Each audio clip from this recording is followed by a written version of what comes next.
ये धृतराष्ट्र और पांडु। तो पांडु थे कनिष्ठ पुत्र, ज्येष्ठ पुत्र थे धृतराष्ट्र। ये पांडु को कुंती पांडु कुंती के साथ विवाह हुआ था पांडु का। तो कुंती के बारे में आज जानेंगे। कुंती कौन है और उसका महाभारत में क्या उनका कुंती का क्या उनका रोल है, क्या कैरेक्टर है उनका कुंती के बारे में, तो उसके बारे में आज जानेंगे। तो चलो स्टार्ट करते हैं। कुंती ये महाभारत के इम्पोर्टेंट कैरेक्टर है क्योंकि वो 5 पांडव के माता थे। तो उनके बारे में आज जानेंगे। कुंती श्री कृष्ण के पितामह, जो श्री कृष्ण जी थे उनके पितामह मतलब उनके जो ग्रैंडफादर, पैटर्नल ग्रैंडफादर को बोलते हैं पितामह। पैटर्नल ग्रैंडफादर जो पितामह थे उनके फादर्स के फादर, तो पितामह ग्रैंडफादर जो थे उनका नाम था सूरसेन। तो सूरसेन यदु वंश के एक प्रसिद्ध राजा थे। यादव वंश के राजा थे सूरसेन। तो सूरसेन को जो बेटा था वो वासुदेव थे और वासुदेव के बेटे थे श्री कृष्ण। तो यादव वंश के जो प्रसिद्ध राजा सूरसेन थे उनकी जो एक कन्या संतान थी, कन्या का नाम था पृथा। पृथा जो आगे चल के कुंती, पृथा का नाम भी कुंती है। जो उनका कन्या संतान था उनका नाम था पृथा।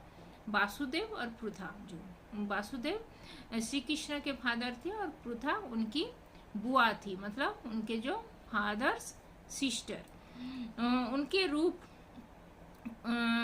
जो पृथा उनके रूप और गुणों की चर्चा दूर दूर तक फैली हुई थी। मतलब वो पृथा बहुत ही सुंदर गुणवती थी और रूपवती थी। सूरसेन के फुफेरे भाई कुंती भोज थे। जो फुफेरे भाई मतलब उनके जो फूफा थे, उनके जो बुआ, उनके जो ये फादर्स, सूरसेन जी के फादर्स सिस्टर, तो बुआ हुई। तो बुआ के जो फुफेरे भाई मतलब उनके जो बेटा, मतलब उनका जो बुआ का बेटा, सूरसेन जी का बुआ का बेटा मतलब सूरसेन का फादर सिस्टर सन। तो उनका नाम था कुंती भोज उनका नाम था। तो कुंती भोज की कुछ भी संतान नहीं थे। जो सूरसेन के फुफेरे भाई कुंती भोज थे उनका कोई भी पुत्र संतान नहीं की, कन्या संतान कुछ भी नहीं था उनका संतान, उनकी कोई संतान नहीं था। तो सूरसेन ने अपनी पुत्री पृथा को अपने फुफेरे भाई को गोद दे दिया था। जो सूरसेन जी थे कृष्णा जी के पैटर्नल ग्रैंडफादर, जो सूरसेन जी उनके जो फुफेरे भाई कुंती भोज को, जो उनकी जो बेटी थी पृथा को जो गोद दे दिए थे, क्योंकि कुंती भोज का कोई संतान नहीं था, तो निसंतान थे, तो इसीलिए वो पृथा को दे दिए थे गोद में। मतलब उनके जो गोद लिए थे उनके फुफेरे भाई कुंती भोज ने। फिर कुंती भोज के हिसाब से उनका नाम पृथा से कुंती रख दिया गया। कुंती भोज की यही पृथा का नाम कुंती पड़ गया। फिर कुंती भोज उनके फादर बन गया अभी पृथा के। तो कुंती भोज के नाम के अनुसार पृथा का नाम अभी चेंज होके कुंती पड़ गया। एक बार कुंती भोज के घर ऋषि दुर्वासा आए थे। जो कुंती भोज थे, जो कुंती के अभी फादर बन के, जो सूरसेन उनको गोद दे दिए थे उनकी बेटी को। तो सूरसेन के फुफेरे भाई कुंती भोज के घर जो दुर्वासा ऋषि आए थे। तरुणी कुंती ने उनकी खूब सेवा की। जो छोटी थी तभी कुंती, तो उनकी बहुत ही सेवा किए थे। वो तपस्वी एक उनके दरबार में, उनके राज दरबार में आए थे, इसीलिए उनकी बहुत ही सेवा किए थे। ऋषि ने प्रसन्न होकर कुंती को वरदान दिया कि तुम किसी भी देवता को ध्यान करोगी तो वह अपने ही समान तेजस्वी पुत्र तुम्हें प्रदान करेगा। तो ये दुर्वासा ऋषि ने कुंती की सेवा में बहुत प्रसन्न होकर उनको एक वर दिया था, वर प्रदान किए थे कि जब भी तुम एक किसी भी देवता मतलब देवलोक के देवता को आवाहन करोगे तो वो तुम्हारे साथ प्रकट होंगे और वो उनके समान उनके जो उनके समान एक तेजस्वी पुत्र तुमको प्रदान करेंगे बोल के वो ऋषि दुर्वासा ने उनको वरदान दिए थे। तो कुंती ने सूर्य को ध्यान किया, तभी कुंती का मैरिज नहीं हुआ, तो तभी वो थोड़ा ये वरदान का महत्व जानने के लिए उनको थोड़ा डाउट हो रहा था, तो ये फलवती हो रहा है कि नहीं बोल के थोड़ा अपना डाउट क्लियर करने के लिए वो सूर्य देव को आवाहन किए, मतलब सूर्य देव का ध्यान किए थे, मेडिटेट किए थे। तो अतः उनके सामने सूर्यदेव प्रकट हुए और सूर्य के समान ही तेजस्वी एवं सुंदर बालक को जन्म दिया। मतलब सूर्य के समान तेजस्वी बालक उनका वो सूर्यदेव उनको प्रदान किए थे, जो जन्म से ही कवच एवं कुंडल से सुशोभित था। जो जन्म से ही वो सूर्यदेव के भांति उनका पुत्र जन्म से ही कुंडल मतलब कान में उनका एक बाली था, कुंडल और कवच, उनके शरीर में एक कवच था जो कोई मारेगा तो वो कवच जैसे शील्ड पहनते हैं ना, वैसे ही उनके शरीर में कवच था और कुंडल, कान में कुंडल था। यही बालक आगे चलकर कर्ण के नाम से प्रसिद्ध हुआ था। जो यही बालक जो सूर्यदेव के पुत्र के भांति उनका मुख भी तेजस्वी था और उनके शरीर में कवच था और कान में कुंडल था। तो वो आगे चल के ये जो सूर्यदेव के पुत्र आगे चल के कर्ण के नाम से प्रसिद्ध हुए थे। कुंती ने लोक निंदा के कारण अपने बच्चे को एक पेटी में बंद कर गंगा की धारा में बहा दिया। फिर कुंती तभी मैरिज नहीं की थी, तो तभी लोक निंदा के कारण वो क्या सब लोग क्या बोलेंगे बोल के वो सब अपने बच्चे को जो कर्ण को सूर्यदेव के पुत्र को जो जिसका कर्ण कुंडल था और कवच था, तो सूर्यदेव के पुत्र को एक पेटी में बंद करके अपने बालक को गंगा नदी के जल में प्रवाहित कर दिए थे।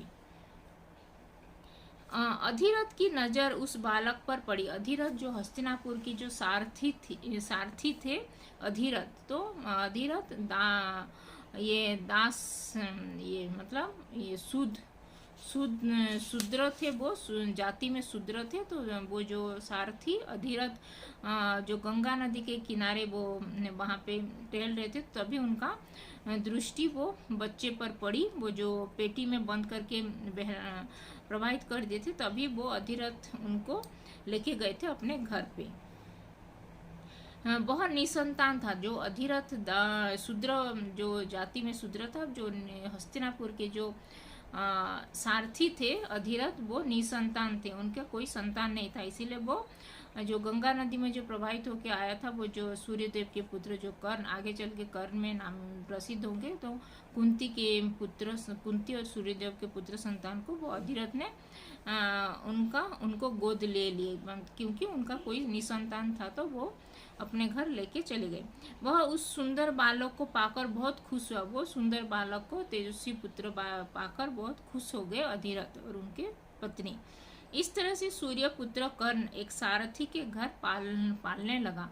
फिर इस तरह से सूर्यदेव और कुंती के जो पुत्र संतान वो अधिरथ ने जो सारथी थे, हस्तिनापुर के सारथी अधिरथ के घर बहुत ही सुंदर से वो लालन पालन करने लगे, अधिरथ और उनके स्त्री।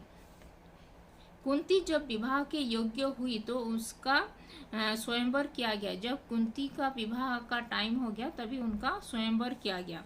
तो उस स्वयंवर में देश विदेश के राजा आए थे। उसी कुंती के स्वयंवर में, कुंती के विवाह स्वयंवर में बहुत ही देश विदेश के बहुत ही राजा लोग आए थे। हस्तिनापुर के राजा भी उस स्वयंवर में आए थे। हस्तिनापुर के राजा तभी पांडु थे, तो पांडु भी उस स्वयंवर में आए थे। कुंती ने उन्हीं को गले में बरमाला डाल दिया। महाराज पांडु कुंती से ब्याह करके हस्तिनापुर आ गए। फिर महाराज पांडु कुंती से विवाह करके उनको लेके हस्तिनापुर आ गए। उस दिन राजवंशों में एक से अधिक ब्याह करने की प्रथा थी। उस टाइम में राज घराने में एक से अधिक स्त्री को विवाह कर रहे थे। तभी जब भीष्म की भीष्म की सलाह से महाराज पांडु ने महाराज मद्रराज की कन्या माद्री से भी ब्याह कर लिया था। फिर मद्रराज की कन्या एक थी माद्री, माद्री से भी पांडु का विवाह हुआ था।